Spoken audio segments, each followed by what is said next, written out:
తెలంగాణకి సంబంధించి ఉద్యమ పార్టీగా టీఆర్ఎస్ మొదలు పెట్టాలి. మనం ఒక పార్టీని మొదలు పెట్టాలన్న ఆలోచన ఎలా పురుడు పోసుకుందని అంటారు అసలు అక్కడ? తెలంగాణ విషయంలో కేసీఆర్ గారికి చాలా స్పష్టమైనటువంటి అవగాహన ఈ పార్టీ పెట్టకముందే ఉంది. హుహు. ఆంధ్ర ప్రాంతం బ్రిటిష్ వాళ్ళ పాలనలో ఉంది. బ్రిటిష్ వాళ్ళకు ప్రపంచంలోని వనరులను, సంపదను దోచుకునేటువంటి ఒక ఆర్ట్ ఉన్నది. హ్మ్.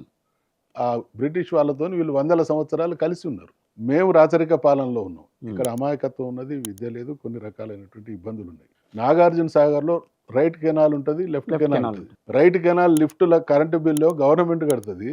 లెఫ్ట్ కెనాల్ లిఫ్టుల కరెంటు బిల్లు రైతులు కట్టుకోవాలి. కట్టుకుంటారు. ఒకే ప్రభుత్వంలో ఒకే కాలం మీద 2 లిఫ్టులలో ఒక ప్రాంతం రైతులు వాళ్ళు కట్టుకోవాలి. హ్మ్. ఒక ప్రాంతం వాళ్ళకు ప్రభుత్వం ఇస్తుంది. హ్మ్. నమ్ముకున్నటువంటి పొలంలో మందు తాగి చచ్చిపోయే పరిస్థితి. ఈ నిర్ణయాన్ని మార్చుకోమని ప్రభుత్వానికి లేఖ రాస్తే చంద్రబాబు నాయుడు గారికి, వారి నుండి స్పందన లేని పరిస్థితుల్లో ఇక తెలంగాణ సావోరేవో యెస్. తెలంగాణ రావడమే, తెలంగాణ సాధించుకోవడమే అన్ని సమస్యలకు పరిష్కారం అన్నటువంటి ఆలోచనతో హ్మ్. వారు కదలడం